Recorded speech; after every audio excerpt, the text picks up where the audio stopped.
నిజమే, మనిషి నాలుగుకు ఒక రుచి, జెహ్వాకు ఒక రుచి అన్నట్లుగా సహజంగా జాకబన్లాగా ఒకళ్ళిద్దరు తప్ప ప్రతి మనిషి భోజన విషయంలో ఒక్కొక్కరికి ఒక్కొక్క ప్రియత్వం ఉంటుంది. ఒక చిన్న మాట అడిగి వాక్యంలోకి వెళ్తాను. మీకు వెజిటేరియన్ అంటే ఇష్టమా, నాన్ వెజిటేరియన్ అంటే ఇష్టమా? అబద్ధం ఆడద్దు. మీరు అబద్ధం ఆడారంటే దేవుడు వింటాడు. అబద్ధం ఆడద్దు. నాకు నాన్ వెజ్ అంటే ఇష్టం అన్న వాళ్ళు చేతులు పైకెత్తండి. బాబోయ్, అంతా అదే పార్టీ. మీరు ఒక్కలే మా పార్టీ కాదు, ఇజ్రాయిల్ది కూడా మన పార్టీయే. అరణ్య ప్రయాణంలో ఇజ్రాయిల్ దేనికోసం వచ్చారు? కాళ్ళు నొప్పి అని ఒక్కళ్ళు ఏడవలా, నడిచి నడువు నొప్పి వస్తుందయ్యా అని ఒక్కళ్ళు అనలా. ప్రసాద్ గారు దేనికోసం ఇచ్చారయ్య అంటే చేపల కోసం, మాంసం కోసం ఇచ్చారు. అద్భుతం ఏంటో తెలుసా? ఆ ఇజ్రాయేలు మీద ఉన్న కృపే మన పిల్లల మీద కృప వెంబడి కృపగా మారిపోయింది. ఆమేనా? మరి నాయనా, సరే నా వైపు చూడండి. సరే, వెజిటేరియన్ తింటామా, నాన్ వెజిటేరియన్ తింటామా, అదేం పెద్ద ప్రాముఖ్యత కాదు. అయితే ఒకటి, మనిషికి ఆరోగ్యం ఇచ్చే విషయంలో చిరుధాన్యాలు గింజలు, ఈ ధాన్యపు గింజలు చాలా ఆరోగ్యం. మనం మాంసం అంటాం. రెగ్యులర్గా ఉదయం టిఫిన్లో మాంసం, మధ్యాహ్నం భోజనంలో మాంసం, రాత్రి భోజనంలో మాంసం, రెగ్యులర్గా మాంసం తినే వాళ్ళని అడగండి, ఏమంటారు తెలుసా? ఒంట్లో అస్సలు బాగాలేదన్న, ఆరోగ్యం కొరకు ప్రార్థన చేయండి అన్న అంటారు. మీరు ఎప్పుడైనా చూడండి, కూరగాయల భోజనంలో ఉన్నంత యాక్టివ్నెస్ నాన్ వెజిటేరియన్లో ఉండదు. ఎందుకో చెప్పమంటారా? ఒక మర్మం ఉంది. నాన్ వెజిటేరియన్ ఒక వ్యక్తి తిన్నాడంటే అది జీర్ణమై శరీరంలో నుంచి వ్యర్థంగా బయటికి రావాలంటే 72 గంటల కాల వ్యవధి పట్టింది. తమ్ముడ నోరుమై, 72 గంటల కాల వ్యవధి పట్టింది. డాక్టర్ గారు ఎన్ని గంటలమ్మా? 72 గంటలు తిన్న ఆహారం కడుపులో ఉందంటే బ్యాక్టీరియా ఫామ్ అయ్యింది. కుళ్ళిన మాంసం, తిన్న మాంసం 72 గంటలు పేగుల్లో స్టాక్ ఉందంటే బ్యాక్టీరియా ఫామ్ అయ్యి, అందుకనే మాంసం రెగ్యులర్గా తినేవాళ్ళు మీరు ఎప్పుడైనా అడగండి, ఒంట్లో అస్సలు బాగాలేదన్న.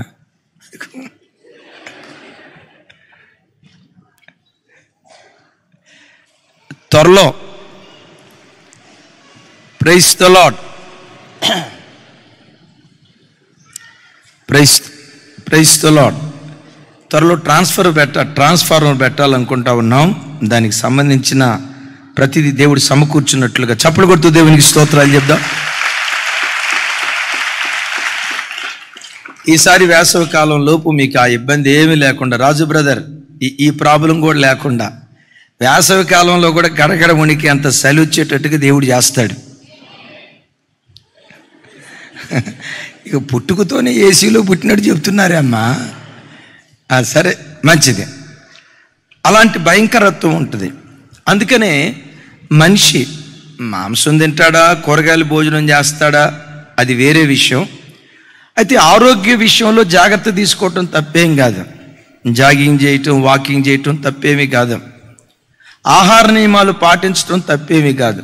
బట్ ఒకటి గుర్తుంచుకోండి, నువ్వు తినే తిండి నీకు ఆరోగ్యం ఇస్తుంది అనే దానికంటే నీవు తీసుకునే జాగ్రత్తలు నీకు ఆయుష్ ఇస్తాయి అనే కంటే నీ ఆయుష్ అయినా ఆరోగ్యమైనా దేవుని చేతిలో ఉన్నదన్న సంగతి ఎప్పుడూ మనం మర్చిపోవద్దు. అలాగని ఇష్టానుసారంగా తినమని కాదు, ఓవర్ డైటింగ్ చేయమని కాదు. తినేటప్పుడు తాగేటప్పుడు దీనికి ఎంత క్యాలరీస్ అని పద్దాకలు క్యాల్కులేట్ చేసి అమ్మో ఇది తాగితే ఇట్లా ప్రతి దానికి ఆహారంతో మనం ముడిపెట్టకుండా గుండెల్లో ఒక సంగతి రాసుకోవలసిన సంగతి ఏంటంటే, ఆరోగ్య జాగ్రత్తలు నేను తీసుకుంటా, ఆహార విషయంలో జాగ్రత్తలు తీసుకుంటా, బట్ నేను తినే ఆహారం నాకు ఆరోగ్యం ఇవ్వదు, నేను చేసే జాగింగు ఎక్సర్సైజు నాకు ఆయుష్నివ్వదు. నా ఆయుష్ అయినా ఆరోగ్యమైన నా దేవుని చేతిలో ఉన్నది అనేది ఎప్పుడు గుండెల్లో స్టాంపుగా అది ముద్రించబడును గాక. దైవజనుడైన మోషే ఇజ్రాయిల్ ప్రజలతో మాట్లాడుతూ ఇలా అంటాడు. చూడండి ఒకసారి ద్వితీయోపదేశకాండం 30వ అధ్యాయం 20వ వచనం. 30వ అధ్యాయం 20వ వచనం. భలే చక్కటి మాట. నాతో కలిసి అందరూ కొంచెం పెద్దగా ఈ మాట చెప్పండి. నీ పితరులైన అబ్రహాము, ఇస్సాకు, యాకోబులకు ప్రమాణము చేసిన దేశములో మీరు నివసించున్నట్లు యెహోవాయే నీ ప్రాణమునకు దీర్ఘాయుష్యునకు మూలమై ఉన్నాడు. కాబట్టి నీవును నీ సంతానమును బ్రతుకుచు నీ ప్రాణమునకు మూలమై ఉన్న నీ దేవుడైన యెహోవాను ప్రేమించి ఆయన వాక్యమును విని ఆయనను హత్తుకున్నట్లు జీవమును కోరుకొనుడి. ఒకసారి నా వైపు చూడండి. మన ప్రాణానికి మూలం ఎవరు? మన దీర్ఘాయుష్కు మూలం ఎవరు? మన ప్రాణం యొక్క రీసోర్స్ ఏది? మన దీర్ఘాయుష్ యొక్క సోర్స్ ఏది? దేవుడే. ఎంతకాలం దేవుడు బ్రతకమని మనకు ఆయుష్ ఇస్తాడో అంతకాలమే మనం బ్రతుకుతాం. దాటి ఒక్క నిమిషం కూడా భూమి మీద మనం బ్రతకలేం. ఆరోగ్య జాగ్రత్తలు తీసుకోవటం మంచిదే. అలాగని ఈ వాక్యం విన్న తర్వాత నా ప్రాణం దీర్ఘాయుష్ అంతా దేవుని చేతిలో ఉంది కాబట్టి నాకు బీపీ ఉన్నా పర్వాలేదు, ఉప్పేసుకుంటా, షుగర్ ఉన్నా పర్వాలేదు, రోజుకొచ్చి ఒక అరకిలో స్వీట్ తింటా అని మూర్ఖంగా వెళ్ళేరుగాక. వాక్యం రెండంచులు కలిగిన ఖడ్గం. జాగ్రత్త తీసుకునేటప్పుడు తీసుకొని ఎన్ని జాగ్రత్తలు తీసుకున్నా నా ఆయుష్ ఆరోగ్యం దేవుని చేతిలో ఉన్నదని ప్రతి బిడ్డ హృదయపు లోతులో నుంచి బలంగా విశ్వసించేవారిగా ఉందుముగాక. ఆ మధ్య ఒక ఆయన వచ్చాడు. అన్నయ్య ప్రార్థన చేయండి అన్నాడు. ఏమని ప్రార్థన చేయమంటావయ్యా? మనిషి చూస్తే బాగా సన్నగా ఉన్నాడు, బాగా సన్నగా ఉన్నాడు అన్నాడు. ఏం బాధ? నా బాధ ఏం చెప్తున్నా? బీపీ 190కి తగ్గట్లా. మొన్న చెకప్కి వెళ్తే కొలెస్ట్రాల్ బాడీలో 500 ఉందన్నాడంట. 500. ఈలోపు ఎవరు అన్నారు పక్కెంట ఆయన, బ్రదరు మాంసం తినటం మానేసేయండి బ్రదరు అన్నారు. ఆయన అంటాడు, పుట్టినప్పటి నుంచి మాంసం కాదు కదా కోడిగుడ్డు కూడా నేను తినలేదు అన్నాడు. నాకు అర్థం కాక, ఏం బ్రదరు కోడిగుడ్డు కూడా తినలేదా అన్న. కోడిని తినలేదు, కోడిగుడ్డు కూడా తినలేదన్నా. మాంసం అనేది నేను ముట్టలేదన్నా అన్నాడు. అర్థం కాక మాంసం కూడా ముట్టకుండా కొలెస్ట్రాల్ 500కి ఎట్లా పోయింది? ఇక మా బ్లడ్ అట్లాంటిది నాన్న, మా నాన్నకి అట్లాగే ఉంది, మా అమ్మకి అట్లాగే ఉంది. కొంతమంది చూడండి 120 కిలోలు బరువు ఉంటాడు.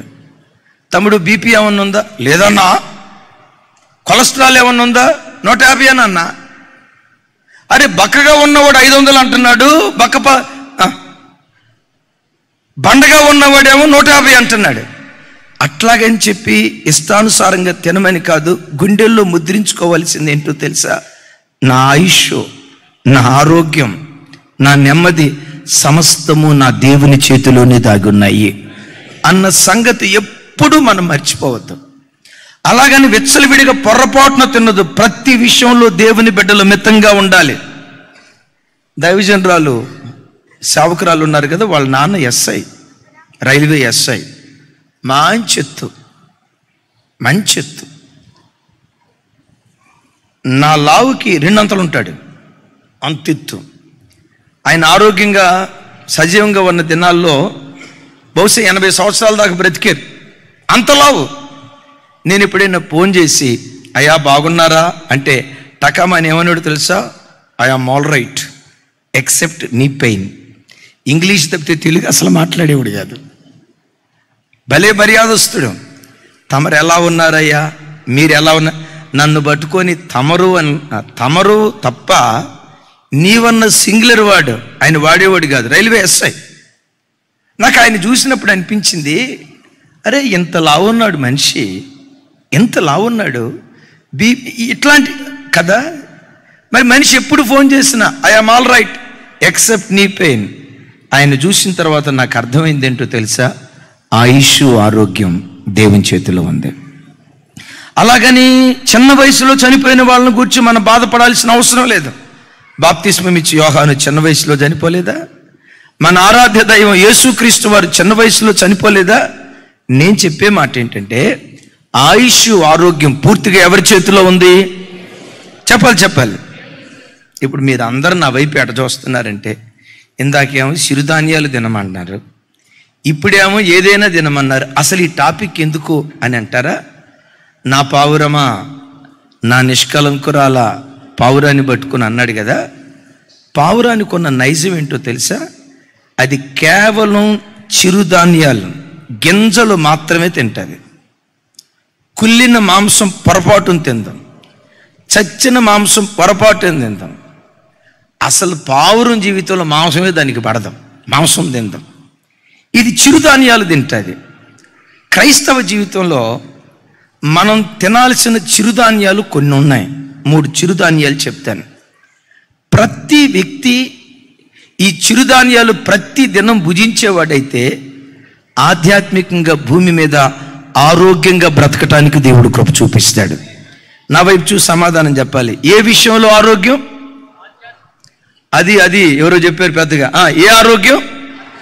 ఆధ్యాత్మిక జీవితంలో ఎన్నడూ నువ్వు కృషించిపోకుండా, ఈ భూమి మీద బ్రతికిన కాలం అంతా ఎన్నడూ ఆత్మలో బలహీనురాలివి కాకుండా ఒక బలాఢ్యురాలుగా నేను బ్రతికించేది లేఖనాలలో కొన్ని చిరుధాన్యాలు ఉన్నాయి. ప్రతి దినం వాటిని భుజించుదుగాక.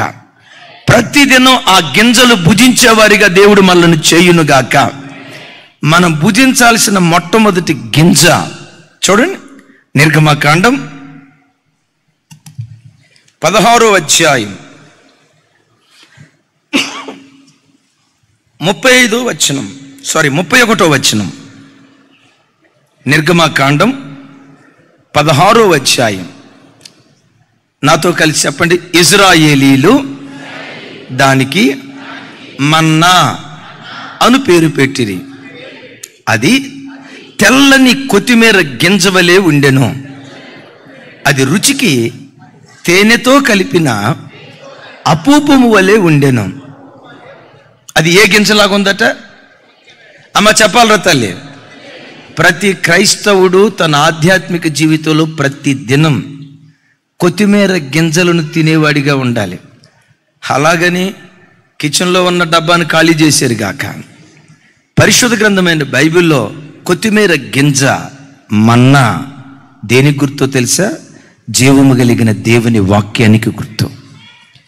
క్రైస్తవుడు తన ఆధ్యాత్మిక జీవితంలో ఆత్మీయ ఆరోగ్యవంతుడిగా ఉండాలి అంటే ప్రతిదినం దేవుని వాక్యం అనే మన్నాను భుజించేవాడిగా ఉండాలి. ఒకసారి నా వైపు చూడండి, మిమ్మల్ని ఒక మాట అడుగుతా. ఈ వాక్యం వింటున్న మీ జీవితంలో రోజుకొచ్చి కనీసం 3 అధ్యాయాలైనా చదివే ఆత్మీయ స్థితి మీకుందా? కనీసం 3 అధ్యాయాలైనా. ఆదివారం చర్చికి వచ్చావు, ప్రైజ్ గాడ్. బాప్తిస్మం తీసుకున్నావు, ప్రైజ్ గాడ్. ఇమాన్యుయేల్ మందిరానికి వస్తున్నావు, సంతోషం. ఇవన్నీ బాగానే ఉన్నాయి, నేను కాదంటలేదు. నీ రాబడిలో 10వ భాగం కూడా దేవునికి ఇస్తున్నావు, మంచిదే. రాబడిలో 10వ వంతు దేవునికి ఇస్తున్నావు, మంచిదే. మందిరంలో ఏదైనా పని ఉందంటే పరిచర్య చేస్తున్నావు, మంచిదే. ఇవన్నీ మంచిదే. కానీ ఒక దైవజనుడిగా మిమ్మల్ని అడిగే ప్రశ్న ఏంటంటే, ప్రతిరోజు కనీసం 1 అధ్యాయమైన బైబిల్ చదివే అలవాటు నీకుందా? లేదు అంటే నీ ఆత్మీయ స్థితి అనారోగ్యంతో ఉందని అర్థం. భక్తిలో నువ్వు రోగిష్టివాడివైపోయావని అర్థం. ఆధ్యాత్మిక జీవితంలో ఎవడైతే రోగిష్ఠుడైపోయాడో వాడికి దేవుని వాక్యం రుచించదు. వాక్యం చదవాలనే మనసు నీకు రావట్లేదా? ఆత్మ సంబంధమైన రోగివి. దేవుని వాక్యాన్ని ముట్టుకోవాలనే ఆలోచన నీకు రావట్లేదా? దేవుని వాక్యాన్ని ముట్టుకోవాలనే ఆలోచన నీకు రావట్లేదంటే ఆధ్యాత్మికంగా ఎక్కడో అనారోగ్యానికి నువ్వు గురైపోయావు. ఒక మాట అండి, ఒక 10 రోజులు బట్టి విడవకుండా జ్వరం ఉంది, నోరు చేదైపోద్దా లేదా? 10 రోజులు బట్టి విడవకుండా జ్వరంతో ఇబ్బంది పడుతున్న వ్యక్తి దగ్గరికి బిర్యానీ తీసుకొచ్చి ప్యారడైజ్ బిర్యానీ, గమ్ బిర్యానీ, దమ్ బిర్యానీ, పీతల బిర్యానీ, కప్పల బిర్యానీ, రొయ్యల బిర్యానీ అని బిర్యానీ ముందు పెట్టావు అనుకోండి, జ్వరంతో ఉన్నవాడికి ఆ బిర్యానీ ఎట్లా కనపడిద్ది? మీరు జ్వరంతో ఉన్నప్పుడు కూడా తినే రకాల్లాగా ఉన్నారమ్మా, ఒక్కళ్ళు చెప్పట్లా. జ్యోతనా, నువ్వు జ్వరంలో కూడా బ్యాటింగేనా? చూడండి, జ్వరంతో ఉన్నవాడికి ఆహారాన్ని చూస్తే పురుగులు చూసినట్లుంటుంది.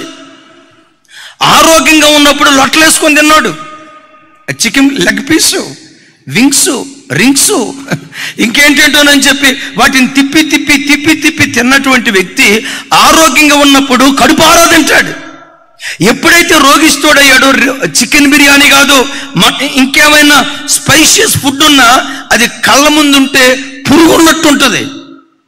తమ్ముడు, చెల్లి, నీలో పాపపు రోగం ప్రవేశిస్తే, అపవిత్రపు రోగం ప్రవేశిస్తే, మీ అన్నగా చెప్తున్నాను, తండ్రిగా చెప్తున్నాను, అపవిత్రపు రోగం ప్రవేశిస్తే, పాపపు రోగం నీలో ప్రవేశిస్తే వాక్యం చదవాలనే ఆలోచన రాదు.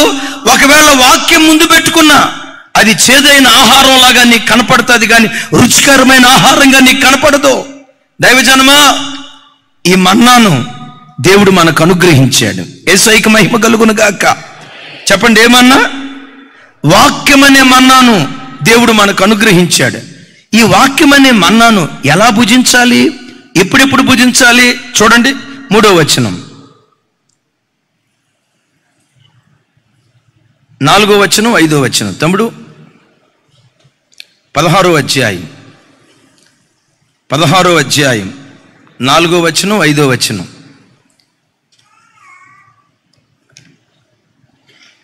నాతో కలిసి చెప్పండి. యెహోవా మోషేను చూచి, ఇదిగో నేను ఆకాశము నుండి మీ కొరకు ఆహారము కురిపించేదను, వారు నా ధర్మశాస్త్రమును అనుసరించి నడుతురో లేదో అని వారిని పరీక్షించున్నట్లు ఈ ప్రజలు వెళ్ళి ఏ నాటి భత్యము ఆనాడే కూర్చుకొనవలెను. చప్పలు కొడుతూ స్తోత్రాలు చెప్దాం. అమ్మా, నా వైపు చూడండి. మన చేతిలో ఉన్న ఈ పరిశుద్ధ గ్రంథమైన బైబిల్ ఉంది కదా, ఇది ఆకాశము నుండి మన యొద్దకు వచ్చినటువంటి గ్రంథం. ఇది లోకంలో పుస్తకాలు లాంటి పుస్తకంలాగే కనపడుతుంది, లోకంలో ఉన్న లెటర్లాగే ఇది పుస్తకం కనపడుతుంది, కానీ ఇది రాయించిన వాడు మాత్రం పరిశుద్ధాత్మ దేవుడు. ఇందులో రాయబడిన ప్రతి మాట పరలోకం నుంచి దిగొచ్చింది. 66 పుస్తకాలు కదా. విచిత్రం, ఈ 66 పుస్తకాలు ఒక ప్రవక్త రాసింది కాదు, ఒక దైవ సేవకుడు రాసింది కాదు. అనేక మంది దైవ సేవకులు ఈ పుస్తకాన్ని రాశారు. ఒకే సంవత్సరంలో రాయలేదు, వేరు వేరు కాలాల్లో రాశారు. కానీ విచిత్రం ఏంటో తెలుసా? ఆది కాండం నుంచి ప్రకటన గ్రంథం వరకు ఈ పుస్తకం అంతా చదివితే ఎట్లా అనిపిస్తుంది అంటే ఒక్క వ్యక్తి రాసినట్లుగా అనిపిస్తుంది. ఎందుకో తెలుసా? వ్రాసింది మనుషులైనా వ్రాయించింది మాత్రం పరిశుద్ధాత్మ దేవుడు. అమ్మా, ఈ గ్రంథాన్ని చూసినప్పుడల్లా చూడండి తల్లి, ఇది ఆకాశము నుండి నా ప్రభు నా కొరకు పంపిన పవిత్రమైనటువంటి గ్రంథం. అరే ఆమేన్ చెప్పండి. ఆ రోజుల్లో ఉత్తరాలు ఉండేవి. ఆ రోజుల్లో అప్పుడప్పుడు ఇంటికాడ నుంచి నాన్న ఉత్తరం రాసేవాడు. అబ్బాబ్బాబ్బా, ఆ ఉత్తరం చూసి మా నాన్న రాసిన ఉత్తరం, ఇక నాకు అంతకుమించి వేరే ఏమి లేవండి. మీకు ఉండి ఉండొచ్చు, రకరకాల ఉత్తరాలు ఉంటాయి కదా. సీను నవ్వుకుంటున్నాడు, మరి ఎందుకో నాకు అర్థం కాల. రకరకాల ఉత్తరాలు ఉంటాయి కదా, ఆ ఉత్తరాలు చూసుకొని ఏదేదో మురిసిపోతూ ఉంటారు. మోషే అదేం లేదు కదా, చెల్లి రాలేదులే తమ్ముడా, వచ్చిందా, రైట్. రకరకాల ఉత్తరాలు, వాటిని చూసి మురిసిపో. నిన్ను అమ్మ రాసిన ఉత్తరం, అమ్మ ప్రక్క నుండి రాయించింది, నాన్న రాశాడని అమ్మ నాన్న రాసిన ఉత్తరాలు అసలు ఎంత మురిపంగా చూసుకునేవాళ్ళం. అప్పుడెప్పుడు అనిపిస్తుంది, ఆ రోజుల్లో రాసిన ఉత్తరాలు, వాళ్ళు రాసిన ఉత్తరాలు అట్లా భద్రపరుచుకొని ఉంటే అబ్బా ఈ రోజు కనుక చూస్తే ఆహా అని అనిపించింది. నా ప్రభు బిడ్డలారా, ఆ తండ్రి కంటే పరలోకపు తండ్రి రాసినటువంటి పుస్తకం ఇది. ఆకాశము నుండి కుమ్మరించబడినటువంటి ఆహారం ఇది. చప్పలు కొడుతూ దేవునికి స్తోత్రాలు చెప్దాం. ఒక్క మాట గమనించండి, విలువైన మాట. ఈ శరీరం భూమిలో నుంచి వచ్చింది. ఈ శరీరం బలపడాలంటే భూమిలో నుంచి వచ్చిన ఆహారం దీనికి కావాలి. ఆత్మ భూమిలో నుంచి వచ్చింది కాదు, పరలోకమందలి దేవుని యొద్ద నుండి వచ్చింది. ఆత్మ బలపడాలంటే పరలోకం నుంచి దిగి వచ్చిన దేవుని వాక్యమనే ఆహారం ప్రతిరోజు నువ్వు భుజిస్తే ఆత్మలో బలాజ్యుడిగా నువ్వు మార్చబడతావు. రైట్. ఈ ఆహారం ఎక్కడి నుంచి వచ్చింది? ఆకాశము నుండి వచ్చింది. అక్కడ ఇంకొక మాట అంటాడు, 4వ వచనం. తమ్ముడు ఏమంటాడు తెలుసా? ఈ ప్రజలు వెళ్ళి, నాతో కలిసి చెప్పండి, ఏ నాటి భత్యము ఆనాడే కూర్చుకొనవలెను. అట్లా కాదన్నా, ఆదివారం చర్చికి వస్తాం కదా, గంట సేపు ప్రసంగం, వారానికి సరిపడా ఆహారం మా జెర్మియాని ఇస్తున్నాడు. యేసయ్యకు మహిమ కలుగునుగాక. ఓరే నాయన, అదే వచ్చిన బాధ, అదే వచ్చిన బాధ. ఇక బైబిల్ చదివే పని లేదు. ఆదివారం గంట సేపు ప్రసంగం చేశారు, ఇక చాలు, కుదరదు. వాక్యం ఏమంటుందో తెలుసా? ఏ నాటి భత్యము, ఏ నాటి వాక్యము, ఏ నాటి భత్యము ఆనాడే క్రైస్తవుడు ఏరుకోవాలి. వారానికి ఒకసారి బైబిల్ చదువుతుందంటే కుదరదు. 2 రోజులకు ఒకసారి బైబిల్ చదువుతుందంటే కుదరదు. 3 రోజులకు ఒక రోజు బైబిల్ చదువుతుందంటే కుదరదు. ప్రతి క్రైస్తవుడు తన ఆధ్యాత్మిక జీవితంలో ఏ నాటి భత్యము ఆనాడే ఏరుకోవాలి. సింపుల్ ఒక మాట చెప్తానండి. చిన్న మొక్క నాట్యం, ఆ మొక్కకు ప్రతిరోజు ఉదయం ఒక మగ్గు నీళ్లు, సాయంత్రం ఒక మగ్గు నీళ్లు పోస్తా ఉన్నాం అనుకోండి, ఉదయం సాయంత్రం పోస్తా ఉన్నాం అనుకోండి, ఏపుగా పెరుగుతూ ఉంటుంది. అట్లా కాకుండా వారానికి ఒకసారి ఒకేసారి పోసింది బకెట్ నీళ్లు పోసావు, తతిమ 6 రోజులు వచ్చి ఆదివారం చూద్దామని దాని వైపు చూడకుండా వెళ్ళిపోయాం. ఆ మొక్క ఏమైపోద్ది చెప్పాలి? ఆ మొక్క ఏమైపోద్ది? వారానికి ఒకసారి బకెట్ నీళ్లు పోసావు ప్రవీణ్, వారానికి ఒకసారి బకెట్ నీళ్లు పోసావు, వారం దాకా దాని ముఖం చూడలేదు, ఏమైపోద్దా మొక్క? ఎండిపోతుంది. క్రైస్తవ జన్మ, నా చేతులెత్తి మిమ్మల్ని దీవిస్తున్నాను. ఈ భూమి మీద బ్రతికిన కాలమంతా నీ ఆత్మ పచ్చగా ఉండునుగాక, నీ అంతరంగ పురుషుడు పచ్చగా ఉండునుగాక. రోజు రోజుకు ఏపుగా ఎదిగే కృప దయగల దేవుడి నీకు అనుగ్రహించునుగాక. అలా అనుగ్రహించాలంటే ఉదయం పోయాల్సిన నీళ్ళు ఉదయం, సాయంత్రం పోయాల్సిన నీళ్లు సాయంత్రం అన్నట్లుగా ఏ నాటి భత్యాన్ని ఆ రోజే మనం ఎరుకునేటువంటి వారిగా ఉండాలి. ఎంత ఎరుకోవాలి? అక్కడ ఒక మాట అంటాడు, ఓ మీరు. నా వైపు చూడండి. ఎంత అంటే ప్రతిదానికి ఒక కొలత. దాని అర్థం ఏంటి? ప్రతిరోజు యేసయ్యా నేను కనీసం 3 అధ్యాయాలైనా చదువుకుంటానయ్యా, అయ్యా 4 అధ్యాయాలైనా చదువుకుంటానయ్యా, 3 అధ్యాయాలైనా చదువుకుంటానయ్యా. ఈరోజు 3 అధ్యాయాలు చదివావు, రేపు 3, కొలత. అలాగని ఎక్కువ చదవకూడదని కాదు. నేను చెప్పే మాట ఏంటంటే, ఏ నాటి వాక్యము ఆనాడే మనం కూర్చుకోవాలి. ఒకసారి నా వైపు చూడండి. ఇశ్రాయేలు ప్రజలు ఏనాడు కూర్చుకోవాల్సింది ఆ రోజు కూర్చుకోకుండా 2 రోజులకు సరిపడా ఒకే రోజు కూర్చుకున్నారు. మొదటి రోజు తినేశారు, 2వ రోజు లేవల. ఆల్రెడీ 2 రోజులకు సరిపడా ఏరుకున్నాం కదా అని 11 ఆ ప్రాంతంలో ఆ మన్నా తిందామని చెప్పి మూత తీస్తే మన్నా పురుగులు పట్టిపోయిందట. తమ్ముళ్ళు, నా మాట అర్థమవుతుందా? ఏ నాటి వాక్యం ఆనాడు నువ్వు ధ్యానించకపోతే నీ అంతరంగ పురుషుడు పురుగులు పట్టుకుపోయే ప్రమాదం ఉంటుంది. నీ భక్తి జీవితం పురుగులు పట్టు నీ ఆధ్యాత్మిక జీవితం పురుగులు పట్టుకుపోయేటువంటి ప్రమాదం ఉంటుంది. ఆధ్యాత్మికంగా నీవెప్పుడు తాజాగా ఉండాలంటే ఏ నాటి మన్నా ఆనాడే మనం ఏరుకుని ప్రజలుగా ఉందుముగాక. చాలా చోట్ల సంఘాల్లో ప్రజలు ఎలా ఉంటారంటే, తల్లి మందిరానికి వస్తారు కండమ్మా, బైబిల్ చదువుకోవాలన్న జిజ్ఞాస ఉండదు. ఎప్పుడు బాప్తిస్మం తీసుకున్నావు బ్రదరు? కొంతమంది ఏమంటారో తెలుసా, మీరు బొట్టక మునుపు నేను బాప్తిస్మం తీసుకున్నా, నువ్వు నిక్కర్లు కట్టుకున్నప్పుడు నేను చర్చికి వెళ్ళటం స్టార్ట్ చేశా, ఎట్లా చెప్తారు. ఓసారి ఇలాగే ఆ సంస్థ నడిపించే నాయకుడికి ఈ చర్చిలో విశ్వాసులకి వాక్యం పట్ల ఎంత అవగాహన ఉందో ఒకసారి జస్ట్ అట్లా చెక్ చేద్దామని చెప్పి ఆదివారం ఇలాగే వచ్చి అడిగాడట, బాబు ఎరుకో కోటగోడలు ఎవరు పడగొట్టారు? రాజేష్ నిలబడి నాయన, పర్లేదు నిలబడు. ఇలా అడిగాడట, రాజేష్ ఎరుకో కోటగోడలు ఎవరు పడగొట్టారు అని రాజేష్ని అడిగితే రాజేష్ చెప్పాడంట, అమ్మొట్టు నేను పడగొట్టలేదయ్యా, అమ్మొట్టు నాకు ఆ సంగతి తెలియదయ్యా. నాకు డౌటు, మన చర్చికి వచ్చే అదిగదిగదిగదిగో ఈ రమేష్ పడగొట్టుంటాడు, నాకు డౌటు, వాళ్ళిద్దరికి పడదు. రమేష్ పడగొట్టాడని నాకు డౌటు. రమేష్ లేనాయన, రమేష్ ఎరుకో కోటలు ఎవరు పడగొట్టారు అంటే రమేష్ అన్నాడట, అయ్యో నేను ఎట్టాడిదానో కావాలంటే మా ఆవిడని అడగండి, ఎరుకో కోటలు పొరపాటు నేను పడగొట్టలేదు, నాకు డౌటు మా ఆవిడ పడగొట్టి ఉంటుందని అని వాళ్ళ ఆవిడ పేరు చెప్పాడట. సరే ఎక్కడుంది తమ్ముడు, చెల్లి వచ్చిందా? అమ్మా ఎక్కడున్నారు తల్లే? అమ్మా ఎరుకో కోటలు ఏమైనా పడగొట్టావా అంటే ఆ చెల్లి అందట, అమ్ముట్టయ్యా నేను అసలు పడగొట్టలేదయ్యా, మన చర్చ అంతట్లో నేను ఎంత మంచిదాన్నో, కావాలంటే మన ఇజ్రాయేల్ పాస్టర్ గారిని అడగండి, నా మంచితనం చెప్తారు. పరిచర్య చేసేది నేను, ఉపవాస ప్రార్థనలకు వచ్చేది నేను, బాత్రూములు కడిగేది నేను, చెప్పులు స్టాండ్ దగ్గర ఉండేది నేను, అన్ని పరిచర్యలు చేసేది నేనైతే నేను ఎంత మంచిదాన్నో కావాలంటే ఇజ్రాయేల్ పాస్టర్ గారిని అడగండి అంటే ఇజ్రాయేల్ పాస్టర్ గారు నిలవబెట్టాడట. ఇజ్రాయేల్ ఎరుకో కోటలు పడగొట్టింది ఎవరు? ఇజ్రాయేల్ అన్నాడంట. అమ్మొట్టు నేను కాదన్నాడంట. మరి నువ్వు కాకపోతే ఎవరు?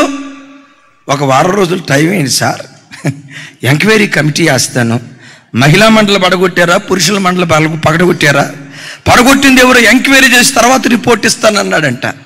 చూడండి మళ్ళా చర్చి ఇప్పుడు స్టేట్ తెలుసా? 1947లో స్టార్ట్ అయిన చర్చి. నేను మిమ్మల్ని అడుగుతా, ఇంతకీ ఎరుకో కోటలు పడగొట్టింది ఎవరు? ఇజ్రాయేలీలు. నేను కాదంటే నేను కాదు. రాజేష్ నువ్వు కాదులే, కూర్చో నాయన, నువ్వు నిలబడి ఉంటావా? నిలబడు, కూర్చో. యేసయ్యకి మహిమ కలుగును గాక. దైవజనమా, నీ అంతరంగ పురుషుడు బలపడాలంటే ప్రతిరోజు ఆకాశము నుండి పంపబడిన దేవుని వాక్యం అనే మన్నాను ప్రతి దినం మనం భుజించేటువంటి వారిగా ఉండాలి. చప్పట్లు కొడుతూ స్తోత్రాలు చెప్దాం. అయితే ఒక మాట, వాక్యం ఎలాంటిదో యాకోబు పత్రికలో భక్తుడు మాట్లాడుతూ ఇలా అంటాడు. చూడండి, యాకోబు పత్రిక 1వ అధ్యాయం 21వ వచనం చూడండి. యాకోబు పత్రిక 1వ అధ్యాయం 21వ వచనం నాతో కలిసి. అందుచేత సమస్త కల్మషమును వెర్రవీగుచున్న దుష్టత్వమును మాని లోపట నాటబడి మీ ఆత్మలను రక్షించుటకు శక్తి కలిగిన వాక్యమును సాత్వికముతో అంగీకరించుడి. ఒకసారి నా వైపు చూడండి. మీ ఆత్మలను, నా వైపు, నాతో కలిసి, మీ ఆత్మలను రక్షించగలిగిన శక్తి గల వాక్యమును. ఈ వాక్యం ఎలాంటిదట? శక్తి కలిగింది. ఎంత శక్తి ఉంది? నీ ఆత్మ నరకాగ్నికి వెళ్లకుండా పరలోకానికి చేర్చగలిగేంత శక్తి దేవుని వాక్యంలో ఉంది. ఇది మామూలు కాదు, ఇది శక్తి కలిగిన వాక్యం. శక్తి కలిగిన ఈ వాక్యం మన ఆత్మలు నరకానికి వెళ్లకుండా ఆత్మలను రక్షించే ఈ శక్తి కలిగిన వాక్యం మన దగ్గరకు వచ్చినప్పుడు వాక్యాన్ని ఎలా అంగీకరించాలో తెలుసా? నా వైపు చూడాలి. ఎలా అంగీకరించాలంట? సాత్వికంతో అంగీకరించాలి. ఓ రోజు పాస్టర్ గారు వాక్యం చెప్తున్నాడట. భార్యలను కొట్టడం అది దుర్మార్గం, అసలు భార్య మీద చేయెత్తకూడదు, అది అంతకన్నా ఘోరమైన పాపం లేదు అని చెప్తా ఉన్నాడట. ప్రసంగం ముగించే లోపు ఒక మగాయన వచ్చేసి పాస్టర్ గారు చేయబట్టుకొని ఇట్లా పట్టుకొని, అయ్యగారు నువ్వు నన్ను గూర్చే చెప్పావు అన్నాడంట. ఆ పాస్టర్ గారు తక్కువ దీనిలా, నిన్ను గూర్చే చెప్పానయ్యా అన్నాడంట. నిన్ను గూర్చే చెప్పానయ్యా, చర్చికి వచ్చిన నిన్ను గూర్చి చెప్పకపోతే దారిని పోయే దాన్ని గూర్చి చెప్తానా? మా భార్య భర్తలు కొట్లాడుకున్న సంగతి నీకెవరో చెప్పారయ్యా? ఎవరు చెప్పారు? మా ఇంటి పక్కన ఉన్న శ్రీనివాసే గారు చెప్పింది కాదు, మా ఇంటి పక్కన ఉన్న ప్రవీణే గారు చెప్పింది కాదు, మా ఇంటి పక్కన ఉన్న జేమ్సే గారు చెప్పింది కాదు, మా ఇంటి పక్కన ఉన్న బాలే గారు చెప్పింది కాదు. మరి ఎవరు చెప్పారు? వీళ్ళందరికంటే శ్రేష్ఠుడు ఆత్మల కాపరి పరిశుద్ధాత్మ దేవుడు నాకు చెప్పాడయ్యా. బిడ్డలారా, ఎప్పుడైనా దేవుని వాక్యం నీ తప్పును చూపిస్తూ వాక్యం నీ దగ్గరకు వచ్చినప్పుడు వాక్యాన్ని సాత్వికంతో అంగీకరించే వారిగా మనం ముందుముగాక. అద్భుతం తెలుసా?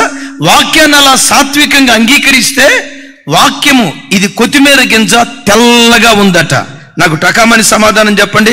తెలుపు దేనికి గుర్తు? మాట్లాడాలి. ఈ శక్తి కలిగిన వాక్యం నీ దగ్గరకు వచ్చి వాక్యం నిన్ను చెక్కుతున్నప్పుడు సాత్వికంతో నువ్వు అంగీకరిస్తే ఆ వాక్యం పరిశుద్ధునిగా నిన్ను మార్చటం ప్రారంభిస్తుంది. నీలో ఉన్న వ్యర్థత తొలగించి ఎంతటి పరిశుద్ధురాలి అయిపోతావో తెలుసా?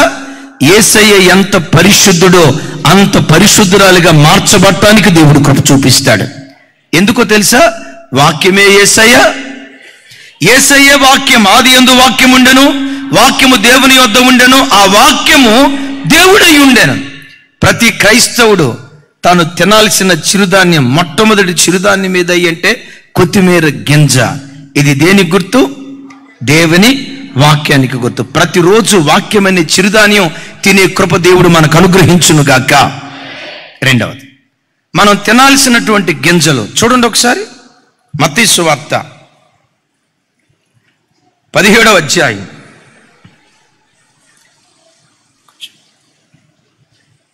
20వ వచనం.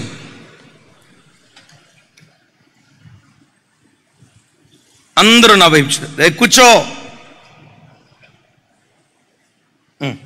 అందరు నాతో కలిసి.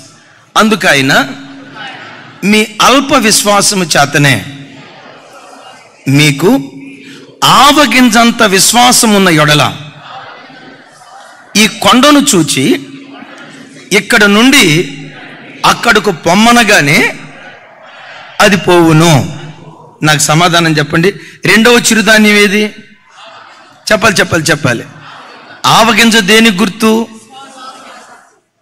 యేసయ్య అంటారు ఒక మాట, మీకు ఆవగింజంత విశ్వాసం ఉంటే చాలు, ఇక్కడున్న కొండ అక్కడికి వెళ్ళి పడిపోద్ది. ఆవగింజంత విశ్వాసం ఉంటే చాలు. నా వైపు చూడండి, మిమ్మల్ని అడుగుతా, మీకు ఆవగింజంత విశ్వాసం కూడా లేదా? ఆవగింజంత విశ్వాసం కూడా లేదా? ఆ విశ్వాసం లేకపోతే మందిరానికి ఎందుకు వస్తారు? యేసు ప్రభు ఇక్కడ అంటారు, ఆవగింజంత విశ్వాసం నీకుంటే చాలు, ఇక్కడున్న కొండను ఎత్తబడి సముద్రంలోనూ పడిపోదుగా కంటే పడిపోద్ది. ఎందుకు ఇక్కడ ఆవగింజ అన్నాడు తెలుసా? ఆవగింజ ఇక్కడ నంబర్ 1 బ్రద్దలు కాని విశ్వాసానికి గుర్తు. నంబర్ 2 మార్పు చెందని విశ్వాసానికి గుర్తు. ఒకసారి నా వైపు చూడండి. గుమ్మడికాయ ఉంది. ఏ కాయ? గుమ్మడికాయ తెలియదు ఈ టైంలో, ఈ సమ్మర్ కదా. ఇంకొక కాయ ఉంది, చెప్పండి. చూసారా? పుచ్చకాయ. ఇప్పుడు పుచ్చకాయని అంతెత్తేసి పడేసామనుకోండి, పడటంతో పుచ్చకాయ ఏమైపోద్ది అంటారు కదా. కొన్నిసార్లు తలకాయ అంటారు కదా పుచ్చకాయ పగిలిద్ది అంటారు, చూసారా? ఇప్పుడు పుచ్చకాయ అట్లా ఎగరేసి నేల మీద వేస్తే ఫట్మని ముక్కలు అయిపోద్ది. గుమ్మడికాయ వేస్తే ఆవగింజ అట్లా ఎగరేసేస్తే ఏమా ఒక్కలు సరిగ్గా చెప్పట్లా? జాకబన్న ఏమవుతుంది? అది ప్రసాద్ గారు ఏమవుతుంది? 10 ముక్కలైద్దా? పగలదో. క్రైస్తవుడికి కూడా యేసయ్య పట్ల గుండెల్లో బ్రద్దలు కాని విశ్వాసం ఉండాలి. చుట్టూతో ఎలాంటి పరిస్థితులైనా జరగనే, కన్నీటి సంద్రమే రానే, గుండెలు బ్రద్దలు చేసే దుఃఖకరమైన పరిస్థితులే రానే, రేపు బ్రతుకేమవుతుందో, పరిస్థితులు ఏమవుతాయో, ఎలాంటి స్థితిగతులు రాగల దినాల్లో జరగబోతున్నాయో, కొన్నిసార్లు భయాన్ని పుట్టించే పరిస్థితులే రాని, నీ నోట నుంచి రావలసిన మాట ఏంటో తెలుసా? శోధించబడిన మీదట నేను శుద్ధ సువర్ణం వలె మార్చబడతాను. ఈరోజు ఎంత నలగొట్టబడతానో రాగల కాలములో అంత వెలిగే దినాలు దేవుడు నాకు అనుగ్రహిస్తాడు. ఈరోజు ఎంత శ్రమ పెట్టబడతానో ఈనాటి శ్రమ రేపు మహిమగా దేవుడు మారుస్తాడని ఈ భయానకరమైన పరిస్థితుల మధ్యలో చెక్కు చెదరని బ్రద్దలు కాని విశ్వాసం యేసు నామములో మనకుండును గాక. ప్రతిదానికి కదిలిపోకూడదు. కష్టాలు వస్తాయి. లోకస్తులకు వచ్చే కష్టాలు వేరు, క్రైస్తవులకు వచ్చే కష్టాలు వేరు.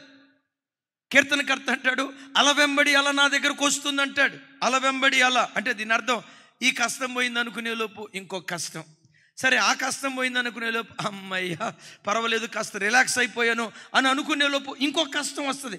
అల వెంబడి అల మనకు వస్తుంది. కానీ విచిత్రం ఏంటో తెలుసా? ఏ అల నిన్ను ముంచదు, ఏ అల నిన్ను ముంచజాలదు. ఆమెన్. జలములలో గుండా నడుచుకుంటూ వెళ్తావు, జలములు నిన్ను ముంచలేవు. జ్వాలల్లో గుండా వెళ్తావు, జ్వాలలు నిన్ను కాల్చలేవు. కారణం, నీవు ఆరాధించే దేవుడు నీకు తోడై ఉన్నాడు గనుక. జలములు రాకుండా ఆపలేడు, జలములు రాకుండా ఆపడు, అగ్ని రాకుండా ఆపడు. అగ్నిలో కూడా తన పరాక్రమాన్ని దేవుడు కనపరుస్తూ ఉంటాడు. పెద్దగా చెప్తాం గట్టిగా, అల వెంబడి అలా. ఓ భక్తుడు ఇలా అంటాడు, క్రైస్తవుడికి వచ్చే కష్టాలంట గూడ్సు బండి లాంటివి అంట. ఒకసారి చెప్పండి. గూడ్సు బండి, ట్రైన్ ఉంటుంది కదా, గూడ్సు బండి లాంటిదట. గూడ్సు బండికి 2 పెట్టెలు ఉంటాయా, 3 పెట్టెలు ఉంటాయా? బాబోయ్, ఆ పెట్టెలు లెక్కే మనం చెప్పలేం. అక్కడ గూడ్సు బండి దగ్గర నిలబడ్డాం అనుకోండి, ఈ పెట్టె అమ్మయ్య పోతుంది అని అనుకునే లోపు ఇంకో పెట్టె వస్తుంది. అమ్మయ్య ఇది పోతుంది అనుకునే లోపు ఇంకో పెట్టె వస్తుంది. అమ్మయ్య ఇది పోయిందనే లోపు ఇంకో పెట్టె వస్తుంది. అమ్మయ్య ఇది పోయింది అనుకునే లోపు ఇంకో పెట్టె వస్తుంది. పెట్టె వెంబడి పట్ట, పెట్టె వెంబడి పెట్టె, శ్రమ వెంబడి శ్రమ, ఆపద వెంబడి ఆపద, కష్టం వెంబడి కష్టం. నా జీవితంలోనైనా మీ జీవితంలోనైనా ప్రతి క్రైస్తవుని జీవితంలో వస్తాయి. కానీ ఒక విచిత్రం ఏంటో తెలుసా? ఏ పెట్టె నీ ఎదుట నిలవబడదో దాటి వెళ్ళేటట్లుగా దేవుడు కార్యం చేస్తాడు. పెద్దగా చెప్తాం గట్టిగా. అయితే నీ గుండెల్లో ఉండాల్సిందేంటో తెలుసా? చెక్కు చెదరని విశ్వాసం. నా ప్రభు నన్ను విడిచిపెట్టడు, నన్ను అనాథను చేయడు, శత్రువు చేతికి అప్పగించడు. అన్య ప్రజల మధ్యలో నేను ఎగతాళయ్యేటట్లుగా అన్య ప్రజల చేతికి నా దేవుడు నన్ను అప్పగించడు. తప్పకుండా నా తల దేవుడు పైకెత్తుతాడని బ్రద్దలు కాని చెక్కు చెదరని విశ్వాసం నీకుంటే కొండలు కూడా చదును భూమిగా దేవుడు మార్చేస్తాడు. ఎలా ఉండాలో ఒక స్టోరీ చెప్తా. విచిత్రం. ఒక చెరువు ఉందట. ఆ చెరువులో రెండు చేపలు ఉన్నాయట, మగచేప ఆడచేప. మొత్తానికి మగచేప కంటే ఆడచేపకి భక్తి ఎక్కువ అంట. చేపల్లోనే కాదు, మనుషుల్లో కూడా అట్లాగే ఉంది. ఆడచేపకి చాలా భక్తి ఎక్కువ అంట.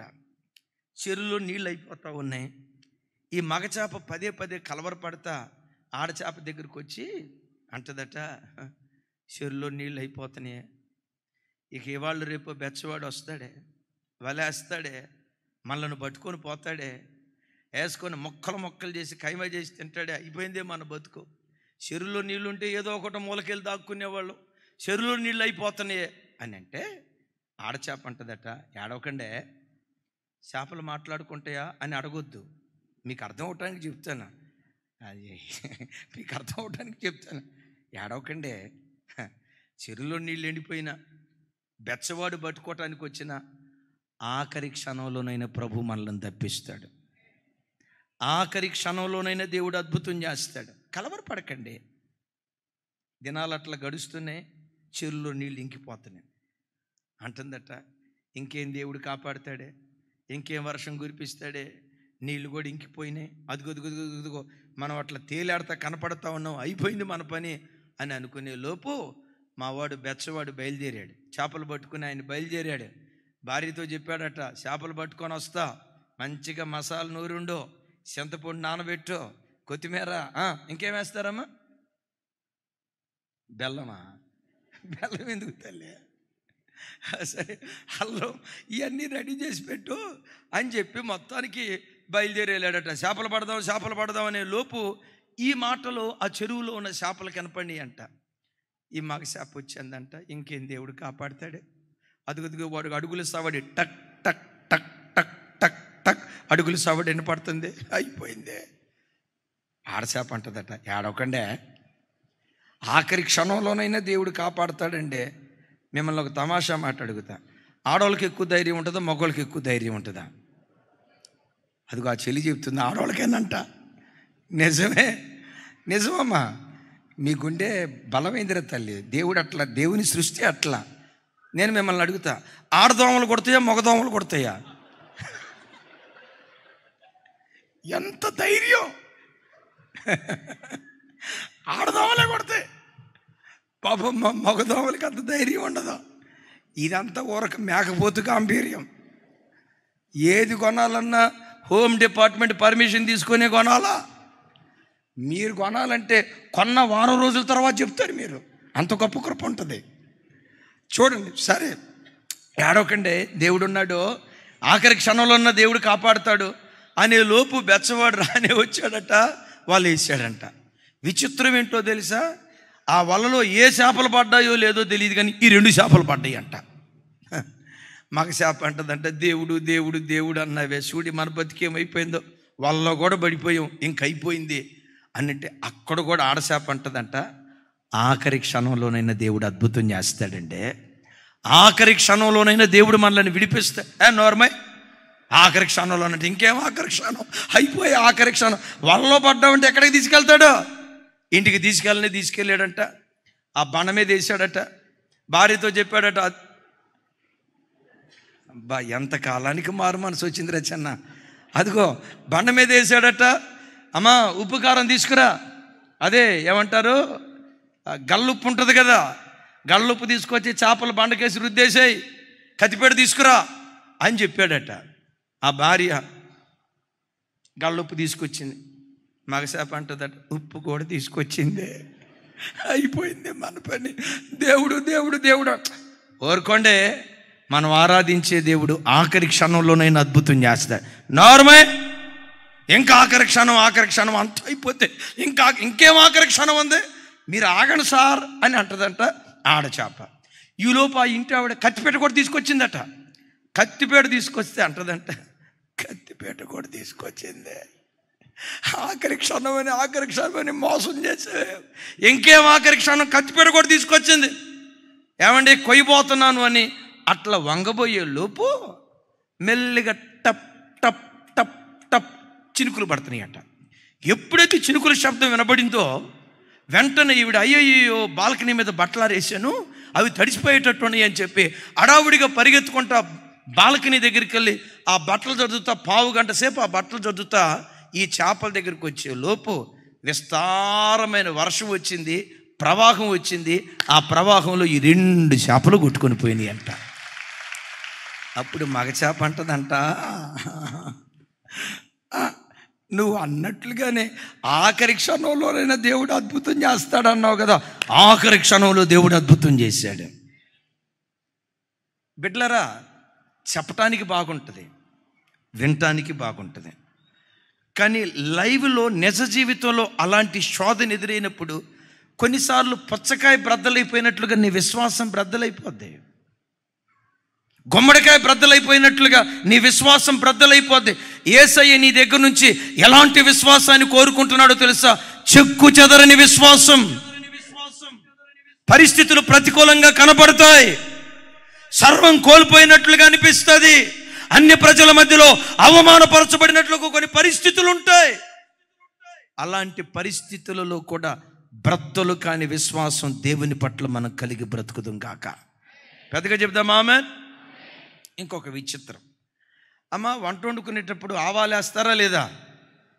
కొంచెం పెద్దగా చెప్పండి తల్లి. టమాటా వేస్తారా లేదా? పెద్దగా చెప్పండి. టమాటా వేస్తారా లేదా? వంకాయల కూర వండుకున్నారా? వంకాయలు వేసారు కదా, రైట్. ఇంకేమేమి కూరలు ఉన్నాయి? దోసకాయ వేసుకున్నారు కదా, సరే. ఒక పావు గంట అర్ధగంట కూర ఉండేరు, కూర ప్లేట్లో వేసుకున్నారు. వేసిన టమాటా ముక్కలు ముక్కల్లాగే ఉంటాయా, రూపాంతరం చెందుతాయా? ముక్కల్లాగా ఉంటాయా? ఒరే, నీది బొక్కలు తిన్న అలవాటు అనుకుంటా నాయన, ఎముకలు తిన్న అలవాటు అనుకుంటా. టమాటా ఏమైపోతారు తల్లి? ముక్కలు ఏమైపోతాయి? మాడిపోవటం. మహానుభావా నీకు దండం. మాడిపోద్దా? రూపం మారిపోద్దా లేదా? చెప్పాలి. దోసకాయ ముక్కలు నాని నాని నాని నాని నాని నాని నాని నాని నాని నాని రూపాన్ని కోల్పోద్దా లేదా? ఉడికించిన తర్వాత మ్యాక్సిమం ప్రతి పదార్థం ఎంతో కొంత రూపాంతరం, చివరికి మాంసం ముక్కలు కూడా బాగా ఉడికిస్తే చిదిరైపోద్దా లేదా? ఇప్పుడు ఒక మాట అంట, మీరు ప్లేట్లో కూర వేసుకున్నప్పుడు ఆవాలు కనపడ్డాయా? అరే నాయన, అమ్మ మీరున్నారు చూసారా, కూరలో ఆవాలు వేస్తారా? తినరు, పురుగులు ఏరినట్టు ఏడతారు. అసలు ఎందుకు వేసినట్టు అర్థమే కాదు. సరే, ఆవాలు వేసి ప్రక్కన పెట్టారు కదా, ఆవాలు కూడా రూపాంతరం చెందుతాయా, గుండ్రంగానే ఉంటాయా? మా అమ్మ నువ్వు చెప్పు తల్లి, అమ్మ ముక్కలైపోద్ది, బ్రద్దలైపోద్ది కాదు. అరే నూనెలో ఏగింది,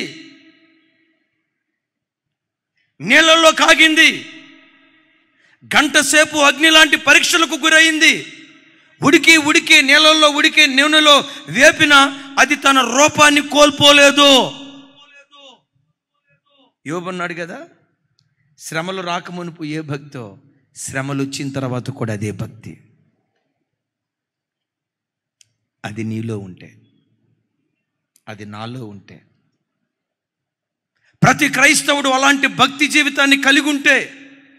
భక్తుడైన దావీదు గారు సౌలు చేత తరమబడుతున్న దినాల్లో అరణ్యంలో ఉన్నాడు. 63వ కీర్తనలో ఏమంటాడు తెలుసా? దేవా నా దేవుడవు నీవే, వేకువనే నేను నిన్ను వెదికెదను, నీ బలమును ప్రభావమును చూడవలెనని నీ పరిశుద్ధాలయము తట్టు నా కన్నులెత్తుచున్నానని కీర్తనల్లో 63వ కీర్తన ఒక ప్రత్యేకమైన కీర్తన. ఒకసారి నా వైపు చూసి సమాధానం నాతో కలిసి చెప్పండి. దేవా నా దేవుడవు నీవే, వేకువనే నేను నిన్ను వెదికెదను. ఒకసారి అందరూ చెప్పండి, ఏమంటాడు? దేవా. ఇంకోసారి పెద్దగా చెప్పండి, బాల్కనీలో ఉన్న బిడ్డలు కూడా అందరూ.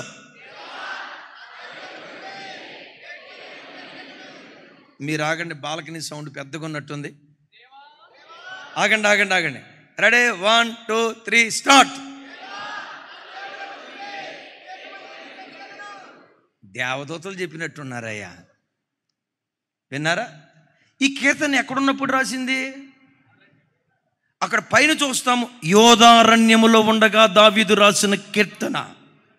అరణ్యానికి ఎందుకు వెళ్ళావు? ఫ్యామిలీతో పిక్నిక్ వెళ్ళావా? పిక్నిక్గా పాడురా బాబు నాయన, సౌలు చేత తరం పడుతూ ఉన్నాను, దిక్కు దివానం లేకుండా అరణ్యంలో తరం పడుతూ ఉన్నాను. తరమబడేటప్పుడు కూడా ఏమంటాడు తెలుసా? అరణ్యానికి తరమబడిన రోజుల్లో కూడా ఆయనే నా దేవుడు, వేకువజాము ప్రార్థన మర్చిపోను, నా కంఠధ్వని దేవునికి వినిపించడం మర్చిపోను.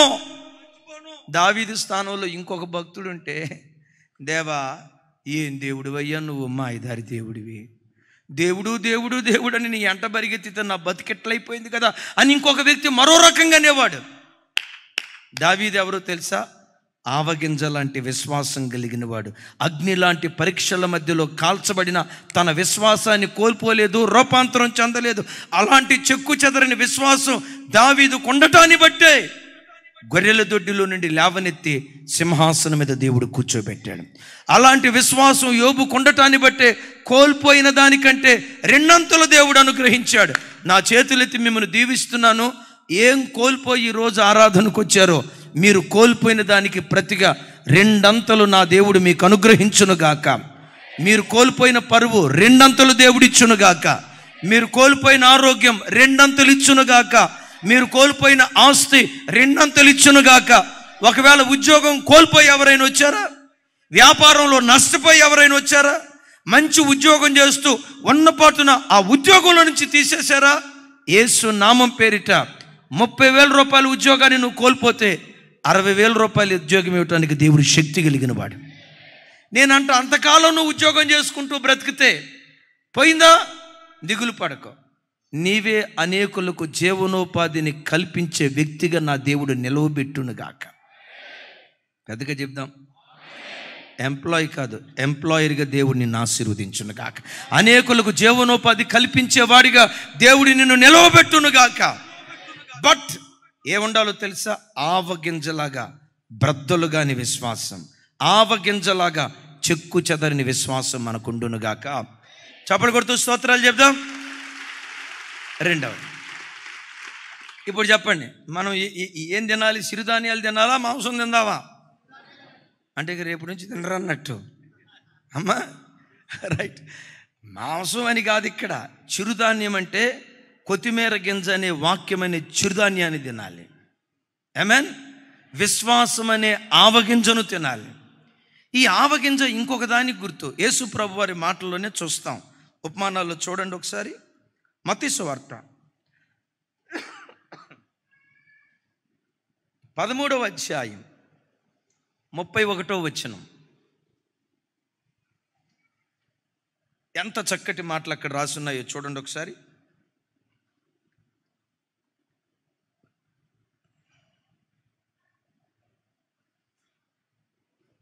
రైట్, నాతో కలిసి అందరూ చెప్పడానికి ప్రయత్నం చేయండి. ఎవ్వరూ మౌనంగా ఉండక దేవుని వాక్యాన్ని పదే పదే మన నోటితో ఉచ్చరించడాన్ని బట్టి ఆ వాక్యం ఒక స్టాంప్ లాగా మన హృదయాల్లో స్థిరపరచబడుతుంది. నాతో కలిసి, ఆయన మరి ఒక ఉపమానము వారితో చెప్పాను. పరలోక రాజ్యము ఒకడు తీసుకొని తన పొలములో విత్తిన ఆవగింజను పోలి ఉన్నది. అది విత్తనములన్నిటిలో చిన్నదే గాని పెరిగినప్పుడు కూర మొక్కలన్నిటిలో పెద్దదై ఆకాశ పక్షులు వచ్చి దాని కొమ్మల యందు నివసించున్నంత చెట్టగును. చప్పలు కొడుతూ స్తోత్రాలు చెప్దాం. నా వైపు చూడండి. కూర మొక్కలన్నిటిలో చిన్నదేది? ఆవగింజ. కూర మొక్కలన్నిటికంటే ఎత్తు పెరిగేదేది? అమ్మ, టమాటా చెట్టు చూసారా? టమాటా చెట్టు చూసారా? హైదరాబాద్ వచ్చిన తర్వాత మర్చిపోయినట్టున్నారేమో. అన్న, టమాటా చెట్టు చూసారా? ఎంత ఎత్తు ఉంటుందన్న? రవికుమార్ గారు, ఎంత ఎత్తు ఉంటుంది? మీ ఎత్తు ఉంటుందా? ఇంత ఎత్తు ఉంటుంది. వంకాయ చెట్టు, బెండకాయ చెట్టు చర్చ అంత ఎత్తా? ఎవరు నాయన ఎత్త. రైట్, బెండకాయ కొంచెం ఎత్తే ఉంటుంది, నో డౌట్ ఎత్తే ఉంటుంది. ఆవగింజ చెట్టుని ఎప్పుడైనా చూసారా? ఆవగింజ చెట్టుని ఎప్పుడైనా చూసారా? దాని నీడన ఆకాశ పక్షులు గూడు కట్టుకుంటాయంట. విన్నారా? వంగ చెట్టు నీడన ఆకాశ పక్షులు గూడు కట్టుకోవటం ఎప్పుడైనా చూసారా? పిసుగోడు గూడు కట్టుకోదు అక్కడ, ఉంటేగా నీడ. నేనంట మనిషి తినే కూర మొక్కల్లో అన్నిటికంటే ఎత్తు పెరిగేది ఏంటి నాయన? అది టమాటా చెట్టేనా? అమ్మ, ఎంత ఎత్తుంది? 10 అడుగులు ఎత్తుందా లేదా? అది 10 అడుగులు ఎత్తుందా? ఎంత ఉందిరా తల్లి కదా? అడుగున్నారా మహా ఉంటే 2 అడుగులు. వంకాయ చెట్టు చూచిన ఆయన, నువ్వు దాని స్పెల్లింగ్ ఎత్తుక్కొని క్రిస్మస్ పండుగ వచ్చేస్తుంది. సరే, రైట్.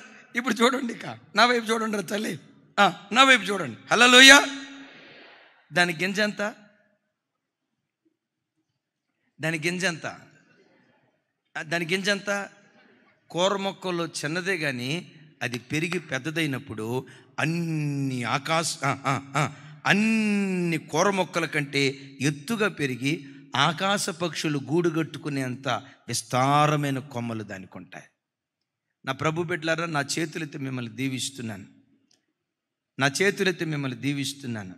మీ నీడలో అనేకులు బ్రతికేటట్లుగా, అనేకులకు నీడనిచ్చే మహావృక్షంగా దేవుడు మిమ్మల్ని ఆశీర్వదించునుగాక.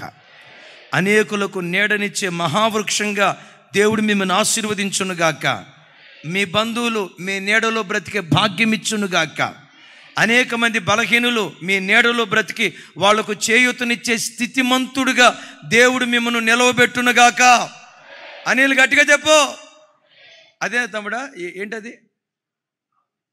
అది జమ్ము చెట్టు లాగా ఉందే అమ్మ. అది ఆవగింజానా? మాకు తెలియదు కాబట్టి నువ్వేది చూపించినా రైటే.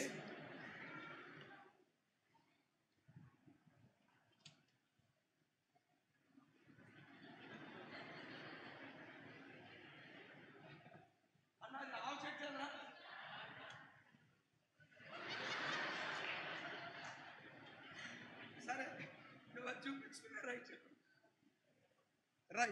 సరే నాయన, దేవుడిని దీవించుగాక.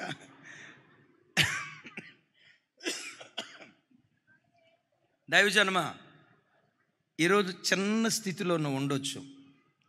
నిన్ను ఆ స్థితిలోనే చూడాలని నా దేవుడు అనుకోడు.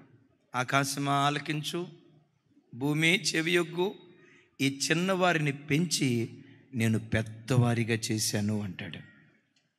హైదరాబాద్ పట్టణానికి చిన్న విత్తనంగా వచ్చావేమో, నువ్వు చిన్నవాడిగా మిగిలిపోకూడదు.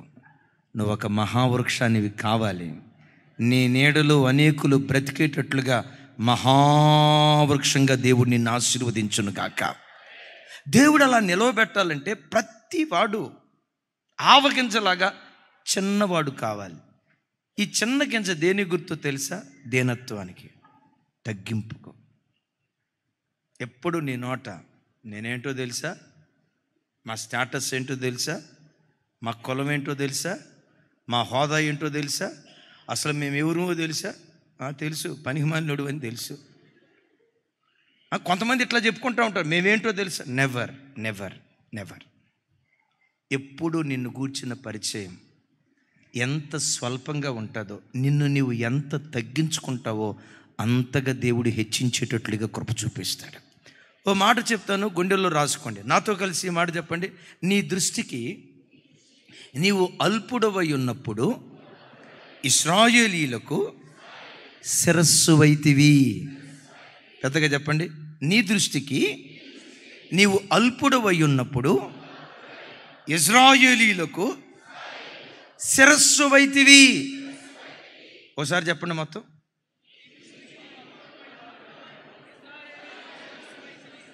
మా బాలకని ఫ్రెండ్స్ చెప్తారు. అయ్యా చెప్పండి మీరు. లైవ్ కుదరలేదు, ఒకేసారి చెప్పాలి. Ready, 1 2 3 start. అరే, ఇది ఎవరు గూర్చి రాయబడిన మాట కాదు, సౌలు గూర్చి. సమూయేలు ప్రవక్త అంటాడు సమూయేలు ప్రవక్త అంటాడు సౌలుతో, సౌలా నిన్ను దేవుడు ఎందుకు శిరస్సుగా చేశాడో తెలుసా? ఒకప్పుడు నీ దృష్టికి నీవు అల్పుడుగా అనుకునేవాడివి, అది చూసి ఇశ్రాయేలీయులకు శిరస్సుగా దేవుడు మార్చాడు. అంటే బిడ్డలారా, దేవుడు నిన్ను నన్ను శిరస్సుగా మార్చాలన్నా నీ దృష్టికి నీవెప్పుడు అల్పుడుగా ఎంచుకోవాలి. Just I am dust. ఏదైనా ఉందంటే నీవు పెట్టిన భిక్ష యేసయ్యా. ఈ ఉద్యోగం నువ్వు పెట్టిన భిక్ష అయ్యా. ఈ ఆరోగ్యం నువ్వు పెట్టిన భిక్ష అయ్యా. ఈ ఇల్లు నువ్వు పెట్టిన భిక్ష అయ్యా. ఈ పిల్లలు నీవు పెట్టిన భిక్ష అయ్యా. నేను అనుభవిస్తున్న ఈ వాహనం నీవు పెట్టినటువంటి భిక్ష అయ్యా. నేను కట్టుకున్న ఈ బట్ట నీవు పెట్టిన భిక్ష అయ్యా. నేను సంపాదించిన పొలం ఇది నీవు పెట్టిన భిక్ష అయ్యా అని. మాకు కాదు యెహోవా, మాకు కాదు, సమస్త ఘనత మహిమ ప్రభావాలు నీకు మాత్రమే కలుగునుగా. కానీ ప్రతి విషయంలో నిన్ను నువ్వు తగ్గించుకొని ప్రభువుని హెచ్చిస్తే ఆయనను హెచ్చించే కొలది దేవుడు నిన్ను హెచ్చించటం ప్రారంభిస్తాడు. అందరూ నా వైపు చూడండి. పరిశుద్ధ గ్రంథమైన బైబిల్లో మొత్తం ఎన్ని పుస్తకాలు ఉన్నాయి? పెద్దగా పాత నిబంధనలు ఎన్ని ఉన్నాయి? ఏదో ఫోటో చూపించావు తమ్ముడా. పాత నిబంధనలు ఎన్ని ఉన్నాయి? 39. కొత్త నిబంధనలు ఎన్ని ఉన్నాయి? 27. రైట్. ఈ 27 పుస్తకాల్లో మొట్టమొదటి పుస్తకం పేరేంటి? ఈ 27 పుస్తకాల్లో మొట్టమొదటి పుస్తకం పేరేంటి? ఆదికాండం ఉంది ఎవరు? 27 పుస్తకాల్లో క్రొత్త నిబంధనలో మొట్టమొదటి పుస్తకం పేరు మత్తయి సువార్త. నేనంట యేసు ప్రభు వారికి బంధువులు యోహాను యాకోబు. యోహాన్ రాసిన పుస్తకం ముందు పెట్టలా. ఎట్ దట్ సేమ్ టైం యోహాను గారు కూడా మంచి భక్తుడు, యేసు ప్రభును రొమ్మును ఆనుకున్న శిష్యుడు. ఆయన రాసిన పుస్తకం పెట్టలా. లోకా డాక్టర్ గారు తెలుసా మీకు? లోకా డాక్టర్ గారు రాసిన పుస్తకం పెట్టలా. మార్కు ఉన్నాడే, ఆయన కూడా మామూలుడేం కాదు. మార్క్ ఎవరో తెలుసా? మేడగది మీదకి పరిశుద్ధాత్ముడు వచ్చారే. కొంతమంది భక్తులు అంటారు ఆ ఇల్లు మార్కు వాళ్ళదేనని. అపోస్తలుడైన పౌలు వారు చెరసాలలో ఉన్నప్పుడు సంఘమంతా కూడుకొని ప్రార్థన చేసిందే ఆ ఇల్లు మాత్రం మార్కుదని కన్ఫర్మ్గా బైబిల్లో రాయబడింది. అంత గొప్ప భక్తుడు. డెఫినెట్గా ఆయన రాసిన పుస్తకం అన్న పెట్టాలి. వాళ్ళ ముగ్గురులో ఎవరి పెట్టకుండా ఎవరి పుస్తకం పరిశుద్ధాత్ముడు ముందు చేర్చాడు తెలుసా? మత్తయి భక్తుడు. అంటే వాళ్ళలో లేదు అని చెప్పను, మత్తయిలో ఉన్న ఒక సాటి లేని గుణం ఏంటో తెలుసా? మత్తయి సువార్త 10వ అధ్యాయం 3వ వచనం.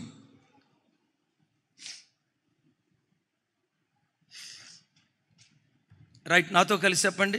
ఫిలిప్పు, బర్తలోమయి, తోమా, సొంకరి అయిన మత్తయి, అల్పయి కుమారుడు యాకోబు, తద్దయ్యను మారు పేరు కలిగిన లెబ్బయి. యేసయ్యకి మహిమ కలుగును గాక. ఆప్చన చాలు.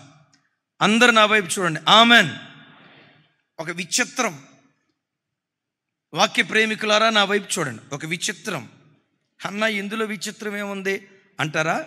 మత్తయి సువార్త 10వ అధ్యాయం మొదటి వచనాల్లో అపోస్తుల 12 పేర్లు రాశాడు. ఎవరు రాశారు? మత్తయి భక్తుడు రాశాడు. వ్రాయించింది ఎవరు? పరిశుద్ధాత్మ దేవుడు. వ్రాసింది మాత్రం మత్తయి భక్తుడు. మత్తయి భక్తుడు వాళ్ళను గూర్చి పరిచయం చేసేటప్పుడు ఫిలిప్పు అని రాశాడు, బర్తలోమయి అని రాశాడు, తోమా అని రాశాడు. తన పేరు దగ్గరికి వచ్చేసరికి సొంకరి అనేది డిగ్రీయా, పాపులకు పెట్టే పేరా? చెప్పాలి సార్.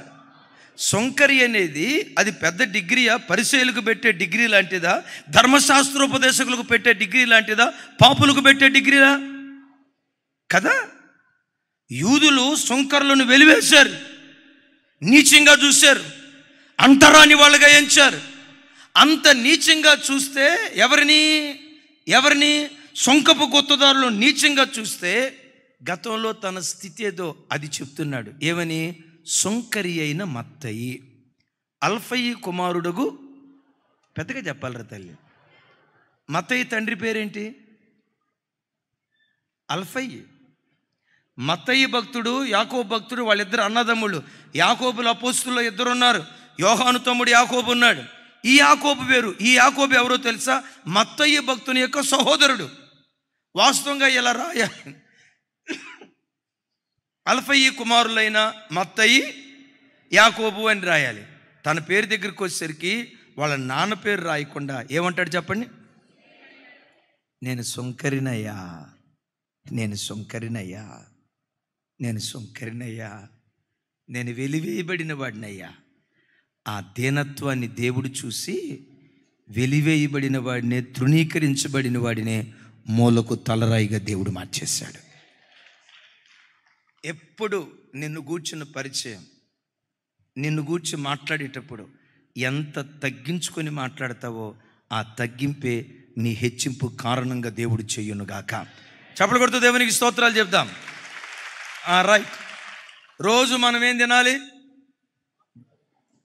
చిరుధాన్యాలు తినాలి. మాంసం తినొద్దు అంటే ఆ మాంసం తినొద్దు అని కాదు. చిరుధాన్యాలంటే కొత్తిమీర గింజ అనే వాక్యం అనే మన్నాను, విశ్వాసం అనే ఆవగింజను, దేనత్వం అనే ఆవగింజను ప్రతిరోజు మనం భుజించేవారిగా ఉండాలి. ఆఖరి మాట చెప్పమంటారా? ఓపిక అయిపోయిందా? మీరేం మాట్లాడలేదు కాబట్టి ముగిస్తా. చెప్పమంటారా? మరి పెద్దగా రాలేదమ్మా, ఇప్పుడు బలవంతంగా వచ్చినట్టుంది.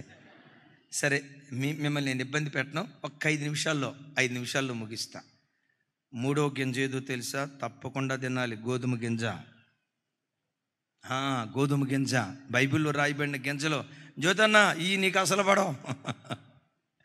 అమ్మ సునైనా పడుతుందా? పడదా? మరి నీకు పడుతుందా లేదమ్మా? సరే చూడండి, మన వాళ్ళకి అంటే దక్షిణ భారతదేశం వాళ్ళకి అన్నం తింటేనే తిన్నట్టుంటుంది. ఒకరోజు ఒక ఆయన చెప్తున్నాడట, పొద్దుటి నుంచి అసలు అన్నమే తినలేదన్నా, ఏమీ తినలేదన్నా, అన్నమే తినలేదన్నా, ఏమీ తినలేదన్నా అని 12 గంటలకు అంటా ఉంటే నీరసంగా కొడుకొచ్చి అంటాడు, ఏం తినకపోవటం ఏంటి డాడీ? 12 ఇడ్లీ తిన్నావుగా, 3 చపాతీ తిన్నావుగా, 2 దోశ తిన్నావు కదా. అవునరా, 5 తిన్నా కానీ అన్నం ఎక్కడ తిన్నా? అంటే మన వాళ్ళకి, ఈ దక్షిణ భారతదేశం వాళ్ళకి అన్నం తింటేనే తిన్నట్టు. సరే, అది వదిలేసేయండి. అయితే ప్రతి క్రైస్తవుడు తన బ్రతుకులో గోధుమ గింజను భుజించాలి. ఏంటి గోధుమ గింజ? యోహాను సువార్త ముగిస్తా, 12వ అధ్యాయం 24వ వచనం. అందరూ చూడాలి.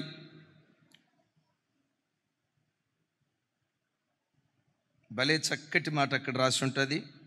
అందరూ ఆ మాట ధ్యానించండి. యేసయ్యకి మహిమ కలుగును గాక.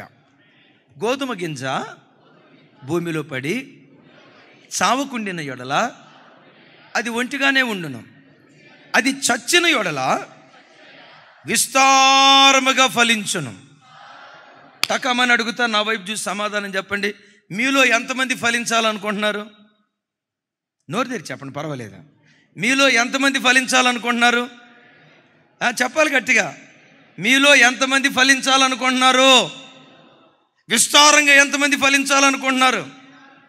మరి ఫలించాలంటే ఏం చేయాలి? నువ్వు చావాలా. విన్నారు ఇక్కడ? అది చచ్చిన యొడల అంటే చావటం అంటే మన ప్రాణం తీసుకోవటం అని కాదు.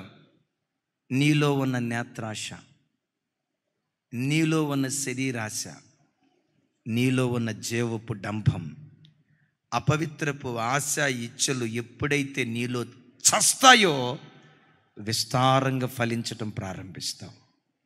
గోధుమ గింజ విస్తారంగా ఫలించాలన్నా, గోధుమ గింజ విస్తారంగా ఫలించాలంటే ముందు అది భూమిలో విత్తబడిన తర్వాత, చెప్పండి ఏం కావాలి? అది పెద్దగా చెప్పాలి. అది భూమిలో పడిన తర్వాత చావాలి. క్రైస్తవ జనమ, ఆ గోధుమ గింజ యేసుక్రీస్తు వారు. ఆయన భూమిలో పడ్డాడు. ఎస్, అన్ని విషయాల్లో ఆయన చనిపోయాడు. ఏ విషయంలో? నేత్రాశ విషయంలో, శరీరాశ విషయంలో, జీవపు డంబం విషయంలో, ప్రతి అపవిత్రత విషయంలో ప్రభువారు చనిపోయారు కనుక ఆ గోధుమ గింజ ఇప్పుడు విస్తారంగా ఫలించి ఆల్మోస్ట్ ఈరోజు ప్రపంచ దేశాల్లో 300 కోట్లకు పైగా ప్రజలు క్రైస్తవ ప్రజలే. 2000 సంవత్సరం నుంచి ఇప్పటి వరకు కోటాను కోట్ల మంది ప్రజలు క్రైస్తవులుగా ఎందుకు మారారో తెలుసా? 2000 సంవత్సరాల క్రితం ఒక గోధుమ గింజ భూమిలో పడి చనిపోయింది. ఇప్పుడు ప్రభు అంటాడు, నేను నేత్రాశ విషయంలో, శరీరాశ విషయంలో, జీవపడంబం విషయంలో నేను చచ్చిన వాడిగా ఉన్నాను గనుక విస్తారంగా ఫలించా. క్రైస్తవ బిడ్డలారా, యవన బిడ్డలారా, మీరు ఫలించాలనుకుంటున్నారా? యవనాశల్లో చచ్చిన వాళ్ళగా ఉండండి. ఫోర్నోగ్రఫీ చూసే విషయంలో చచ్చిన వాళ్ళగా ఉండండి. వాళ్ళకి వీళ్ళకి SMS చేసే విషయంలో చచ్చిన వాళ్ళగా ఉండండి. సినిమాల విషయంలో చచ్చిన వాళ్ళగా ఉండండి. అపవిత్రమైన బూతు బొమ్మల విషయంలో చచ్చిన వాళ్ళగా ఉండండి. యవన విషయంలో, యవన వయసులో కొన్ని కోరికలు రంకెలేస్తాయి. ఆ అమ్మాయి వైపు చూడు, ఈ అబ్బాయి వైపు చూడు. ఆ అబ్బాయి నీ వైపు అదో రకంగా చూస్తున్నాడంటే దాని అర్థం అదే కదా, నువ్వంటే ఇష్టపడుతున్నాడు కాబట్టి నువ్వు కూడా చూడు. నీ యవ్వన వయసు నిన్నట్లా రేపుతుంది. నీ యవ్వన వయసు అలా రంకెలేసేటట్లుగా నేను చేస్తుంది. ఏ మాత్రం చిన్న అవకాశం ఇచ్చినా పాపం విషయంలో నువ్వు బ్రతికితే, మరోసారి చెప్తున్నాను, పాపం విషయంలో బ్రతికితే బ్రతికిన పాపం నిన్ను చంపేయటం ప్రారంభిస్తావు. పాపాన్ని నువ్వు చంపితే దేవుని కొరకు నువ్వు బ్రతకటం ప్రారంభిస్తావు. చప్పలు కొట్టు దేవునికి స్తోత్రాలు చెప్దాం. నా మాట అర్థమైందా? పాపం విషయంలో నువ్వు చచ్చిన వాడివైతే ఆత్మలో నువ్వు బ్రతుకుతావు అంటాడు. అబీమెలెకుకు దేవుడు ప్రత్యక్షమై, అబీమెలెకు, శారా విషయంలో నువ్వు చచ్చిన వాడివి, జాగ్రత్త. శారా విషయంలో నువ్వు చచ్చిన వాడివి. చూడండి, ఆ మాట భలే ఉంటుంది. 20వ అధ్యాయం 3వ వచనం, ఆదికాండం.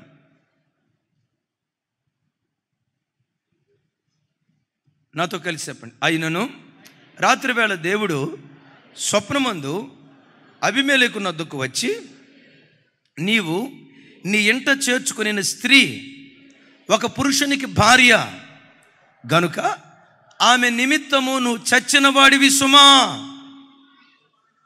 అమ్మా, నా వైపు చూడాలరా. ఏమంటాడు దేవుడు ఏమంటాడు? ఆమె విషయమై నీవు, తమ్ముడు నా వైపు చూడు, పరస్త్రీ విషయంలో చచ్చిన వాడిగా బ్రతుకు.